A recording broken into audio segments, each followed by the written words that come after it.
33 years ago tonight, Lawrence Kasdan, filmmaker and screenplay writer, was the guest on Later with Bob Costas. And he talked about his influences, the great filmmakers of the past, you know, John Ford and Hitchcock, and talked about the difference between writing a film and having another director make your movie and reinterpret your story. And the best part for me in this interview is him talking about his only flop and how it changed him as a filmmaker. So enjoy this one. This is another great chat fest, Bob. Time to get back to Later, if you ask me. Thanks for staying up later. The screenwriter and director Lawrence Kasdan is with us. His films include The Big Chill and Silverado, Body Heat, Accidental Tourist, most recently Grand Canyon. He's written the screenplay for movies like Continental Divide and The Empire Strikes Back, among others, Raiders of the Lost Ark. But these days, for the most part, there are exceptions. You've got control of the whole vision, for better or worse, throughout. It's your screenplay. You direct, you're involved in the entire project. Is that the way you prefer to work? It's a kind of an ideal situation. There aren't too many people, I think, who've gotten into that position. It largely comes from writing, and having proven myself as a director, then the whole process is really yours. The producing happens very naturally out of that, because you're sort of controlling the whole enterprise. And that's really the ideal in terms of having an idea and taking it all the way to the theaters, you know, that you're really in control of the whole thing. Now, it may be crazy to ask you to criticize the enormously successful work of a Spielberg or a Lucas, and maybe that's not what I'm looking for, but to what extent do you wind up inevitably disappointed if you write the screenplay for Raiders of the Lost Ark or The Empire Strikes Back? Is there something that winds up there on the screen where you say, I would have done this or that? It's always different than what you imagine. You know, when you write these screenplays, and we're referring now to when I was writing and not directing, you make the movie in your head, even though you're not going to direct it. And so you've seen it, you've cast it in a way, and you've seen the way it's shot, and it's all here.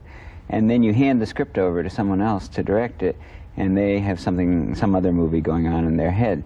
But I think back then, you know, this is 12 years ago or so, I was very disturbed by that. You know, I think it was a shock to me when I started seeing my stuff done by other people, and it was harder for me to accept. Now I look back on those movies, Raiders and Empire and Return of the Jedi, I'm very happy with them. You know, you let go of some of your possessiveness about what you wrote, and you can come to them a little fresher. And even though they may not be exactly what you would have done, you still feel pretty good about the way they play. It's interesting, I may be overlooking something, but for the most part, the movies that you have both written and directed are smaller in scope. They're not these big, elaborate things like Raiders or Return of the Jedi. Silverado's a pretty big picture, and it's a pretty large canvas and huge cast. Yeah, that would be the exception. Yeah, it would be. But I think this is the best job in the world, being a filmmaker and a director, because you get to enter these worlds. And, you know, I had been a fan of Westerns for years. My brother and I had loved them together, and we wrote Silverado together. And then you suddenly find yourself out in New Mexico, you know, for 5 months with 500 head of cattle, you know, and 200 horses and cowboys and holsters and 6 guns. And it's everything that you dreamed about doing and playing with. Hey!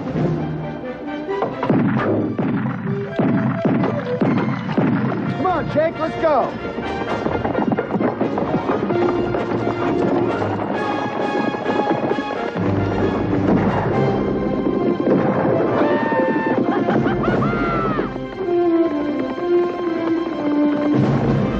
I'm interested in big pictures. I mean, some of my favorite pictures are enormous pictures. Lawrence of Arabia, you know, Seven Samurai. I think I'll be doing some pictures like that soon. But I think what really happened was that I was writing in an effort to become a director. And the first scripts that I wrote that sold got the attention of Steven Spielberg. And he introduced me to George Lucas. And they asked me to write Raiders. They had this idea for an adventure film. And I spent about 6 months working on Raiders of the Lost Ark. And when I finished it, I took it up to give it to George in Marin County, and he said that Lee Brackett, who was writing The Empire Strikes Back, had just died, and would I come in and work on that? And I said, you know, don't you want to read the script I've just brought you first? He said, well, I just get a feeling about people, but if I read the script tonight and I hate it, I'll call you up tomorrow and cancel this offer. But he didn't call. He loved the script, and he was happy with Raiders. So I wound up working unexpectedly for George Lucas for about a year and a half, making these very large movies. Mm-hmm. But the scripts that had gotten his attention were small movies. They were a romance, Continental Divide, long before it was made, and Body Heat. And I think that I've always been interested in human scale projects. But a picture like Lawrence, which is an enormously big picture, is really a human picture too. And I guess if I do make a big picture, it'll have at its heart human issues, you know. How much of a difference do you suppose it makes in what winds up on the screen that we've got at least a full generation, maybe it's 2 generations now, of filmmakers, including you and your contemporaries, who can make the same sort of statements you just made? I grew up a fan of this. As a kid, I remember David Lean. As a kid, I remember Alfred Hitchcock. John Ford and Howard Hawks and Alfred Hitchcock did not grow up watching films. A certain portion of their sensibility was formed before there were films, or maybe they were silent films. Think it makes a difference? Definitely. Everybody has influences, and those filmmakers who were the models for people of my generation had influences from painting and from theater and from literature. And sometimes they actually came out of journalism, you know, the old tough newspaper men, all kinds of strange backgrounds, all of which had to enrich the kind of work that they did. And I think this comes up most in the writing, because the writers that were working in the 30s and 40s and 50s had a more interesting background and wrote more interesting movies than the movies we're getting today, where people's background is television and movies, you know, and sort of everything's drawn from that. At the same time, these were the pioneers. They were developing the techniques of film and had an enormous influence, no question about that. And hopefully what you're doing is you're not robbing from them, you're not imitating them, you're taking what's good, the way painters have always taken what came before them, and novelists, and trying to expand the art. That's the challenge, and that's the difficulty always. So it's not just, as some people say, hey, many of the good plots, the classic storylines have been done. Part of it is that, as a generalization, the people working on those earlier films had a richer literary background, a richer frame of reference. It's true. I mean, there are only a few stories, you know, and they can be dressed up in many different ways. So that has never meant much to me, because, you know, you can see the same stories told from the Greeks through Shakespeare, and essentially there's only a few plots, you know, so that's not much. But what you do get from these different backgrounds was kind of detail, a density to the work that maybe is missing in the last 20 years of American movies, you know, not 15 years, because we had a very rich experimental time at the beginning of the 70s, you know, and Midnight Cowboy and Bonnie and Clyde and Coming Home and Being There. This was a golden age of modern American movies. And something happened around the mid-70s, and it probably has to do with money. And the movies took a turn. And it's been harder environment to do sort of experimental work for the last 15 years. You've been around the movie world for a while as a writer, but the first film you directed was Body Heat. Did it surprise you how quickly directing came to you? There was a moment of surprise, but I think it had to do with, I had been writing for almost 10 years at that point, and writing screenplays and thinking about movies. I had been watching movies seriously for almost 15 years then, and kind of obsessively. When I was at the University of Michigan, I was seeing, you know, 7, 8, 10 movies a week. So I had been thinking about movies, writing movies, studying literature, thinking about what I would do if I had a chance for a long time before the first day of shooting on Body Heat. And it was odd, but when I walked on the set, and I expected to be kind of terrified, there was none of that. It was a kind of odd calm, as though I had come home. I had been wanting it for a long time, And when it was there, it felt right. And I've had many moments I've directed 6 films, when you don't know what you're doing, when you're worried that everyone will discover you don't know what you're doing, when you're just confused and worried about the project. But for the most part, I've had this very pleasant feeling of, this is the work that I'm supposed to do. I was talking to Richard Crenna a while ago, and we were talking about the famous scene where William Hurt literally bursts into the arms of Kathleen Turner. How many takes did that require? Because I would think that's the sort of thing, as an actor, you'd want to get right the first time. Well, you know, there's actually several shots there, but the difficult part was as he moves along the front of the porch, we're sort of over his shoulder as he's looking inside, and she's in the center hall, and he can see her from both the rooms. And the difficult part was that we were using a Steadicam, which is, you know, a camera that moves easily, but we didn't have the best possible setup, best operator. We hadn't figured out how to do it really. This is relatively early days of Steadicam. Now, you know, there's an enormous amount of Steadicam, or Panaglide actually, in Grand Canyon, and it's not much of a problem anymore. People are very good and they're used to it. At that time we had a lot of difficulty getting the outside shot. And so we were getting up to the point where he would smash through the window several times, and I'd stop because I knew it was going to be an enormous delay every time we had to replace the windows and everything. So we may have done that several times without actually going through with it, you know. And then you think you have a good one, and you're watching in a monitor, and it's a little hard to tell. And then you smash through, and then, so after all that, and getting it right, and hitting his right marks, he has to go in and have this wildly passionate embrace with Kathleen, and we follow him in, you know.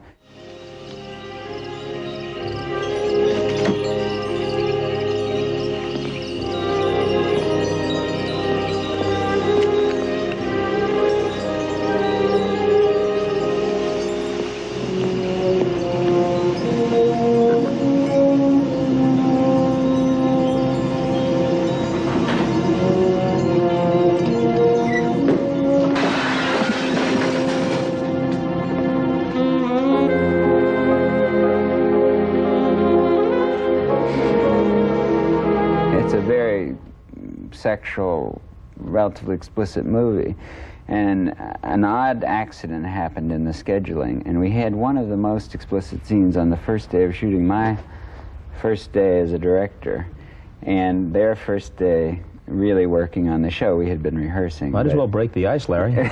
Well, you know, it turned out to be kind of good, and we were all very nervous about it, but it was so out there that everything that came after it was relatively easy and more comfortable. It also established a sense on the set of the kind of privacy we were going to try to create for them, the kind of respect that there wouldn't be, you know, that they would feel that it was a safe place to work.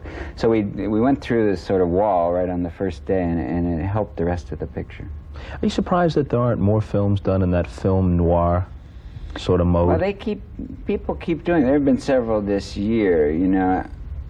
There may be something about it that doesn't lend itself perfectly to our times, you know.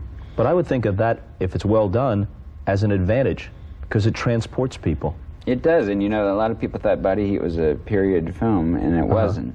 But the feeling was strongly of an old picture.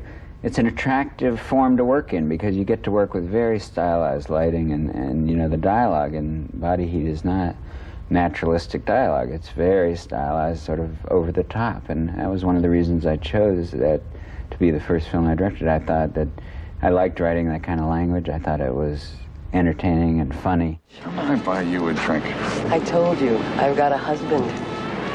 I'll buy him one too. He's out of town. My favorite kind. We'll drink to him. Only comes up on weekends. I'm liking him better all the time. And so that form gives you an enormous kind of license, but it's hard to do it as well as it's been done, you know, and I'd say that about Body Heat as much as anything else.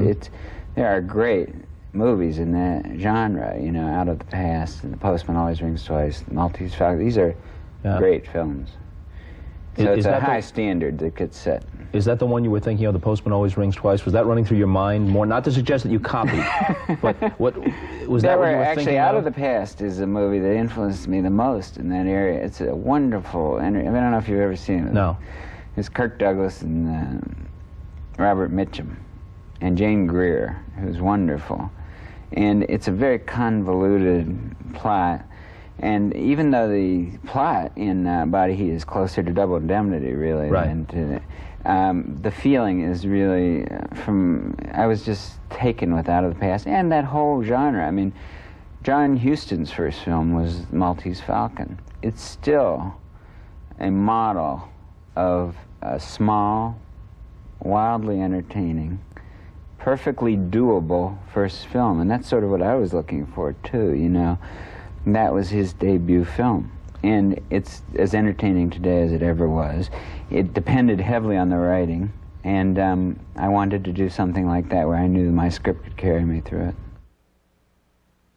I don't suggest that you're on a crusade, but in your own small way, as part of the consideration when you do a Grand Canyon, when you do an Accidental Tourist, let me do something that really doesn't have a chance to be the blockbuster hit. You know, it's got to be a commercial success, or at least you hope so, but let me carve out a little area here that maybe is a marriage between a modern sensibility and some of what you were talking about an earlier era.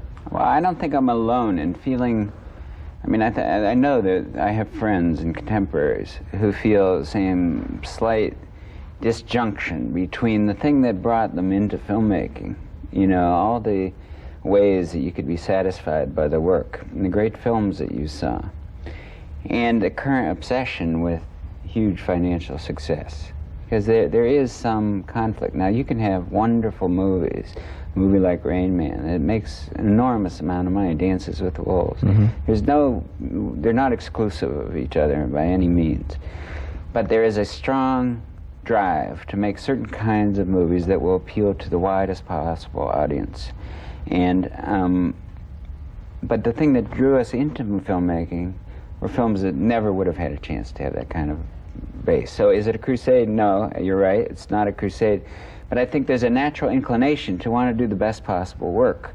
And that is sometimes in conflict with an atmosphere in Hollywood, which is about not the best possible work, but the most popular work. You know, sometimes the best work is not popular. It's challenging. It's disturbing. You know, sometimes a movie ends, a great movie ends, and you feel bad. And that idea is anathema to Hollywood in the last 10 years. There's an obsession with sending people out whistling and feeling good, right, and you know, marking their testing things on audiences. Cards. Yeah, I've stopped doing that because I think it was having a terrible effect on me, and I think it's had a horrible effect on movies. Give me an example. Well, I didn't do any testing on Grand Canyon because I had done a film called I Love You to Death, which did very badly. It was badly received by the critics, badly received by it did very little business. It was just as satisfying experience for me as any other. It's actually like the only real flop I've had. But making it was great, but I did some changing to it. We tested it when I had finished shooting it. And we did these screenings that have traditionally done, they're more popular than ever, in fact, in Hollywood. And the reaction to certain elements of certain scenes was so negative that we actually reshot some of the film, changed the ending. And I always had an uneasy feeling about what we were doing. The movie failed as it would have the other way. Couldn't have done any worse than it eventually did. So you could have failed with your head up the other way. With my head up, and not only that, it was a much more interesting movie. With the scenes that so disturbed people in the first cut, it was a better movie. And the movie that we finally released had been weakened by the fact that we had tried to soften things, make them easier to go down, you know. This is the one where the Tracy Ullman character tries to poison her husband, Kevin Kline? She tries repeatedly to kill her husband. And for me, I'm just as proud of that movie as anything else I've ever done, except for this fact that I feel I betrayed it a little bit. And at that moment, I swore never again to market tests, never to do test screenings of a movie that I did, because I realized that I wasn't strong enough to ignore these things that I was affected by it, you know, and I realized that I had been influenced by this obsession about making the thing more palatable. Well, art is not necessarily supposed to be palatable, you know. It's not. We're not making a candy bar or a car, you know, where you want the widest possible acceptance of it necessarily. We all want hits. You all want as many people as possible to see the movie in its best form in a theater.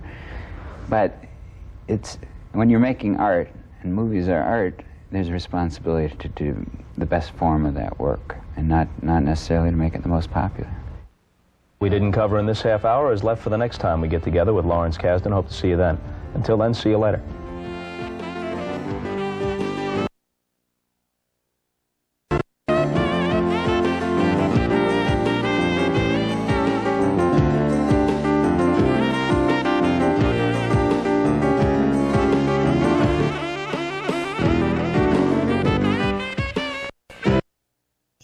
Thank you for watching Cleveland Live Music. If you like what you see, hit the subscribe button. There's further patronage information in the video descriptions below. Thanks for all the support and making the channel grow.